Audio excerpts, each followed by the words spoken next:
Et oui, semaine spéciale dans l'invité du 7h jusqu'à vendredi. Nous parlerons d'évolution statutaire, un sujet qui revient régulièrement dans l'actualité. Il y a un petit peu plus d'une semaine, un groupe de travail s'est réuni à la CTG pour poursuivre les travaux du projet Guyane.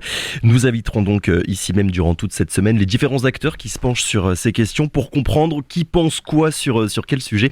Et pour commencer, nous sommes ce matin avec Patrick Lingibé. Bonjour. Bonjour. Vous êtes le bâtonnier du barreau des avocats de Guyane et vous participez également aux travaux qui sont en cours en ce moment. Merci beaucoup d'être avec nous ce matin et d'avoir accepté notre invitation. Déjà pour qu'on comprenne bien, Patrick Lingibé, votre présence au cours de ces travaux, elle sert à quoi ? Pour apporter un avis juridique, on va dire, au débat, dire ce qui est ou non possible ? Alors, il faut rappeler lors du précédent congrès qui a adopté donc le mode, en fait, le statut sui generis, oui, pour en développer. Ce statut à la carte. Oui, ce statut à la carte. On verra que sui generis, ça veut rien dire en droit. Il avait été décidé de faire appel à une assistance à maîtrise d'ouvrage, l'AMO. Donc il y a eu une consultation, et c'est à ce titre, effectivement, que le cabinet CLES et le cabinet Juris Guyane, ma société, avons concouru effectivement à cet aspect. Il faut savoir que l'équipe est composée effectivement de deux cabinets, et il y a d'autres spécialistes. Oui, vous n'êtes pas le seul. Ah non, tout à fait. Oui, tout à fait. C'est un travail collectif. D'ailleurs, tout le rendu que nous faisons donc au groupe de travail est le résultat effectivement de réflexions partagées, en l'occurrence, entre les deux cabinets, mais avec effectivement des spécialistes. Par exemple, pour vous citer, parce que il faut être modeste, en droit, on ne connaît pas tout. Moi, je suis le premier à dire que il y a des éléments particuliers, notamment, par exemple, il y a un spécialiste dans l'équipe, d'un cabinet spécialisé dans tout ce qui concerne l'action publique, les transferts de fonds, notamment sur l'équation européenne, nationale. Donc en fait, ce travail de vous, Patrick Lingibé, mais finalement de tous les experts qui participent à ces travaux, c'est vraiment de regarder, on va dire, les propositions qui sont faites et de les analyser. La mission, c'était effectivement d'analyser donc le projet Guyane. Le projet Guyane amendé, parce que c'est plus si vous voulez, on part d'un projet initial, entre guillemets, du front, mais en fait c'est plus le projet du front, c'est un projet effectivement mais qui a évolué depuis 2017. Oui, il y a eu et donc tel qu'il a été modifié et sur lequel effectivement on nous a demandé de nous prononcer sur effectivement la faisabilité juridique, ce qui est possible, voilà là, et en fait d'ouvrir des perspectives possibles aussi. Qu'est-ce qu'on pourrait alors il y a ça, si vous voulez, il y a ce travail qui est cerné, oui, d'expertise, et puis il y a l'activité que moi j'ai en tant qu'auteur, où j'ai beaucoup écrit sur ces questions. Et donc là, mais ça, c'est l'avis de Patrick Lingibé, en l'occurrence, à titre personnel. À titre personnel. Voilà. C'est quand même des questions qui sont juridiquement très complexes. Est-ce que vous trouvez que le débat public sur cette question, on va dire, est suffisamment bien éclairé ? Je trouve pas d'autres mots. Écoutez, les débats juridiques, en général, sont assez complexes pour le commun, je dirais, comme la personne lambda. Et moi, j'ai, en fait, je dirais que je considère que le droit a vocation, pour être intelligible, à s'appliquer au sujet juridique. C'est-à-dire que les personnes qui ne sont pas magistrats, qui ne sont pas avocats, qui ne sont pas juristes, en l'occurrence, parce que c'est eux les sujets de droit.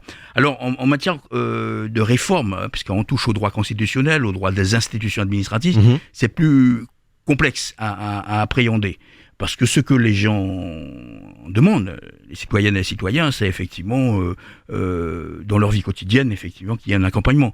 Donc, ça veut dire que les questions vraiment qui paraissent éthérées, sur l'exercice du pouvoir, la répartition des compétences, ils se sentent pas vraiment concernés. En tout cas, moi, c'est les retours que j'ai en tant qu'auteur, en l'occurrence, puisque les gens m'écrivent beaucoup. Puisque moi j'ai cette passion du droit de pouvoir effectivement le démocratiser, le rendre plus accessible, mais c'est vrai que c'est complexe. Oui, je vous rejoins, c'est complexe. Pourquoi effectivement les débats sont intéressants. Voilà. Alors repenser ou refonder plutôt l'organisation institutionnelle de la Guyane, puisque c'est ce qui est en cours en ce moment, ça implique énormément de questions. La question centrale, si on peut dire, c'est vraiment le partage des compétences entre d'un côté l'État et de l'autre la Guyane. C'est vraiment sur ce point, c'est le point qui déclenche tous les autres.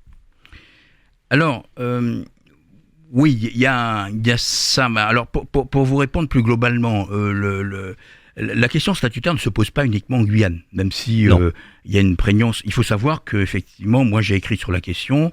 Moi, je suis de ceux en doctrine qui considèrent qu'il faut redéfinir en fait le droit au sein de la République pour l'outre-mer. Je considère Donc la Constitution. Ah oui, bien oui, ça. oui, tout à fait. La Pour règle, la partie de l'outre-mer. la règle des règles. C'est pour ça que d'ailleurs j'ai écrit des articles sur la notion de droit différencié, parce que je crois qu'effectivement, vous voyez, les oppositions articles 73-74 pour moi ne sont que des positions intellectuelles qui n'ont aucun sens. À mon sens, l'outre-mer elle-même exige qu'il y ait une approche différenciée, fondamentale, c'est-à-dire qu'on part d'un concept qui est la différenciation, mais je parle plus de droit différencié, parce que nous sommes dans des bassins de vie, et je parle pas uniquement de la Guyane, du bassin amazonien, je parle du bassin caribéen, du bassin du Pacifique, où effectivement nous avons donc des particularités, des contraintes qui sont hors normes, qui sont totalement différentes des approches hexagonales et méditerranéennes. Alors, il faut savoir que la commission, le Sénat, a beaucoup travaillé là-dessus et a rendu un rapport sur l'évolution et notamment une réforme constitutionnelle. Mais justement, on va s'arrêter quelque temps sur ces deux articles, 73 et 74, pour que tout le monde comprenne bien de quoi est-ce qu'on est en train de parler. On va rappeler qu'il y a deux articles dans la Constitution française, le 73, le 74. Vous m'arrêtez si je me trompe, mais le 73, on va dire que c'est pour les départements, les collectivités qui sont dans une logique de responsabilité relativement prudente. Je cite un rapport du Sénat, je ne sais pas si c'est celui dont vous venez de parler. Et de l'autre, le 74, pour celles qui ont une culture de la décision locale un petit peu plus marquée. Est-ce que déjà cette différenciation entre les deux articles, elle est pertinente ? Non, pas tout à fait. Pas tout à fait. Alors, il faut savoir que, le 73-74 concerne l'outre-mer. Parce que vous avez notre article 72 de la Constitution qui concerne l'ensemble des collectivités territoriales. Et d'ailleurs, cet article vous dit, in fine, que toute autre collectivité territoriale, y compris d'ailleurs en outre-mer, est créée par la loi. D'accord. Alors, article 73, quelle est la différence ? L'article 73, parce que vous décidez aussi. Dans lequel nous sommes actuellement. Oui, dans lequel nous sommes. Et vous avez 5, effectivement, territoires qui sont, le dernier étant Mayotte, le 5e Drôme. Alors, depuis 2003, vous avez une réforme constitutionnelle majeure qui a changé, parce qu'avant, c'était département d'outre-mer. Maintenant, ce sont des départements régions d'outre-mer, Drôme. Bien. La différence essentielle, c'est que dans l'article 73, vous n'avez pas de statut vraiment à la carte. C'est-à-dire que vous n'avez pas de loi qui définit le statut d'une collectivité territoriale, vous avez des présupposés, et vous avez un cadre constitutionnel qui se base sur le principe que toutes les dispositions législatives et réglementaires applicables dans l'Hexagone sont applicables de plein droit sur ces territoires. D'accord. Sauf dispositions contraires. Des adaptations. Mais ces adaptations devront être assez mineures. Une marge d'adaptation qui est du coup moindre par rapport au 74. Nettement. D'accord. Il n'y a aucune, je dirais, il n'y a pas photo entre les deux. Oui. Donc après, vous avez ce qu'on a dit en fait d'habilitation, mais qui pour moi effectivement sont des procédures très lourdes et qui, c'est le parcours du combattant.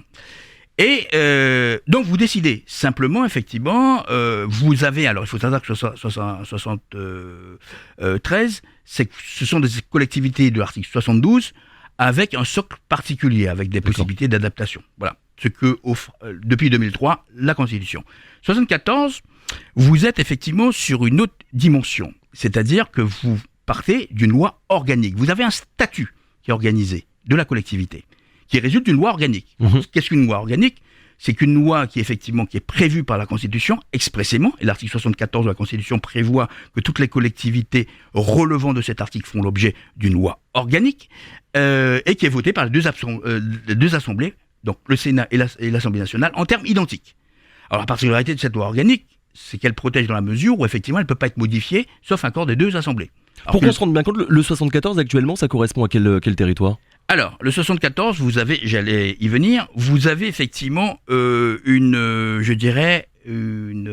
échelle de ce qu'on appelle la spécialité. D'accord. Parce que ce qui caractérise le 74, c'est qu'effectivement, vous partez d'un socle, c'est la collectivité territoriale qui choisit, avec ses négociations avec l'État, ce qu'elle veut comme compétence et son degré d'autonomie. C'est important. Alors, on va prendre 2 exemples. la collectivité territoriale de Saint-Martin. Alors, j'ai beaucoup travaillé sur Saint-Martin, tant du côté français que du côté hollandais. Donc, c'était intéressant de voir effectivement pourquoi l'une fonctionnait et pas l'autre. Et donc, dans la collectivité territoriale donc, de Saint-Martin, vous avez une loi organique. La particularité, c'est qu'effectivement, elle a des compétences, notamment en matière fiscale, un code général des impôts de Saint-Martin. Mais il y a un cap qu'elle ne peut pas dépasser, si vous voulez, parce qu'elle est région ultra-périphérique, c'est-à-dire qu'elle ne peut pas aller très loin dans sa, je dirais, ses dispositions dérogatoires au droit national. Alors, je m'explique pourquoi je vous dis ça. Parce qu'il faut savoir que depuis l'Union européenne, depuis les dispositions du droit communautaire sont applicables de plein droit, même si les États, à un moment donné, ne les transfèrent pas. Et notamment, les régions ultrapériphériques ont pour obligation principale, l'une des obligations essentielles, c'est de ne pas faire de discrimination. Ça veut dire en clair que la collectivité de Saint-Martin ne pourrait pas, en tant que région ultrapériphérique, aller bien loin dans la dérogation du droit communautaire. Par contre, elle peut faire des choses. Bien. Et on va prendre l'exemple le plus poussé, c'est la Polynésie. La Polynésie, c'est dans l'article 74, parce que dans l'article 74, vous avez effectivement une disposition qui vous dit qu'il y a des collectivités qui peuvent être dotées d'une autonomie. D'ailleurs, la collectivité de Saint-Martin et la collectivité, enfin toutes les collectivités de la 74, je parle effectivement principal Saint-Martin, Saint-Barthélemy, qui n'est plus maintenant, la Polynésie, sont des collectivités territoriales dotées de l'autonomie. Mais en fait, c'est la loi organique qui prévoit effectivement les degrés. En tout cas, ce choix-là du 74 n'a pas été fait pour la Guyane, puisque la décision a été prise et validée l'an dernier par le Congrès de mettre en place un statut sui generis entre les deux articles. C'est ça ? Alors, sui generis, non, ça va au-delà. Ça va au-delà. Alors, sui generis, c'est effectivement trouver une autre disposition. C'est pour ça qu'il faudra une réforme constitutionnelle. Alors, il faut savoir qu'en l'état actuel, le Conseil constitutionnel vous dit, c'est une décision de décembre 82, que lorsque vous voulez évoluer, et d'ailleurs la Constitution elle-même le prévoit, vous pouvez passer d'un article à un autre, mais c'est le choix entre 73 et 74. Il n'y en a pas d'autre, c'est un choix binaire. Ouais. Bon. Et pour passer du 73 au 74, il faut l'avis de la population. Ah oui, obligatoirement. Il faut l'un dans l'autre. D'accord. D'ailleurs, par exemple, si demain la collectivité de Saint-Martin décidait de faire une révision, de quitter le 74 pour de revenir au 73, il faudrait une consultation. D'accord. Oui, tout à fait.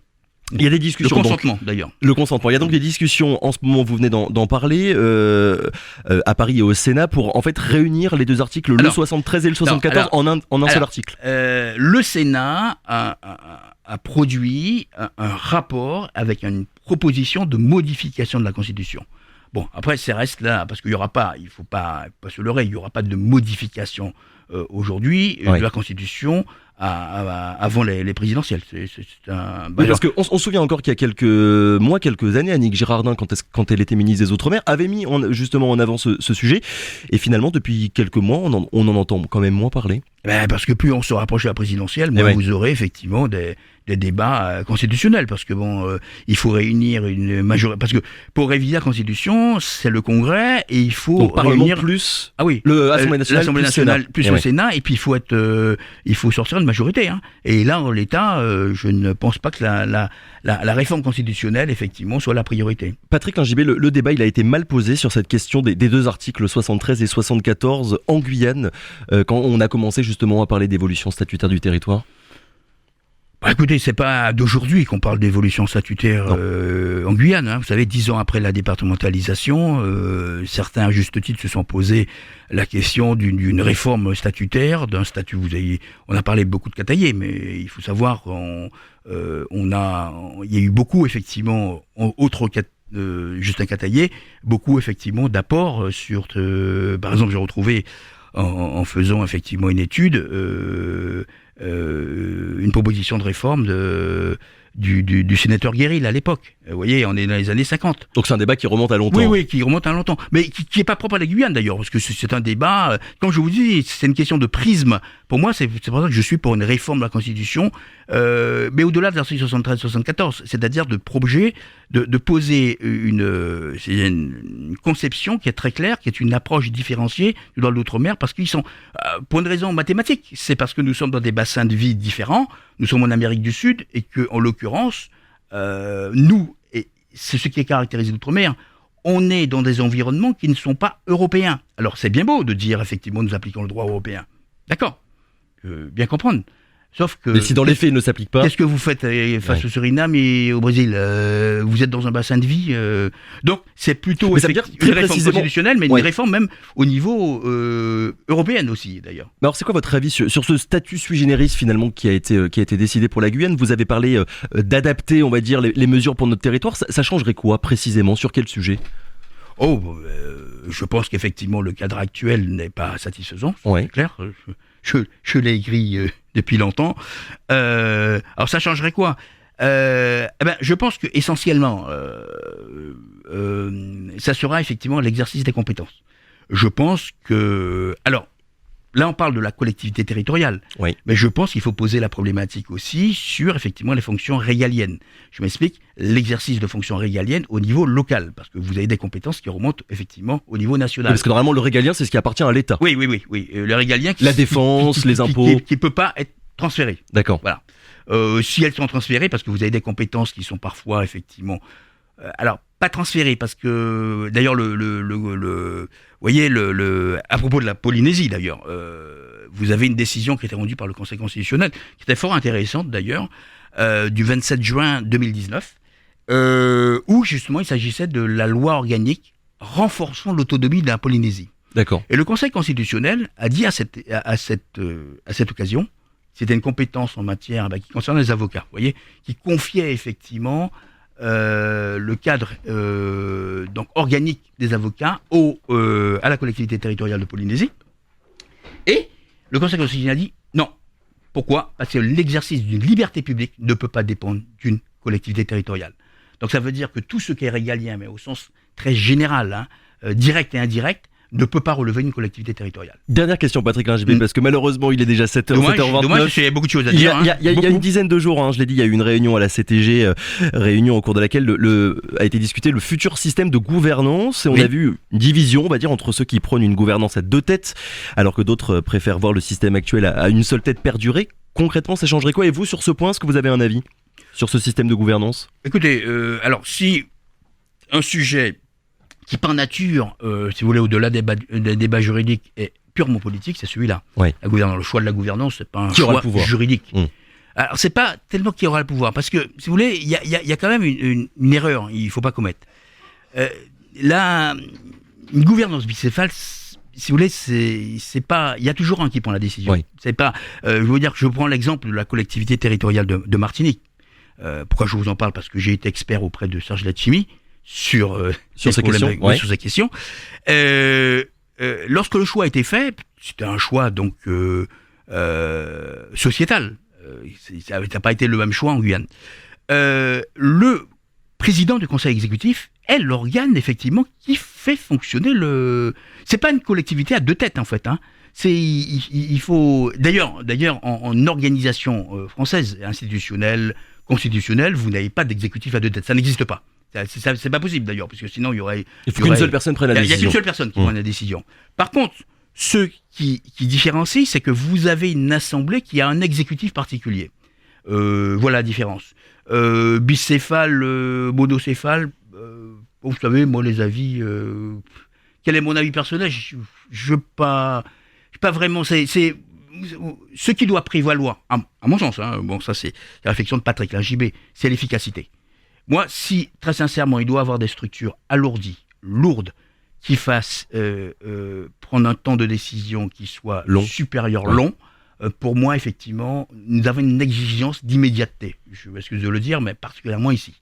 Donc, alors, après, si vous voulez, on peut toutes les organisations, parce que vous avez, dans les différentes collectivités, vous avez plusieurs types.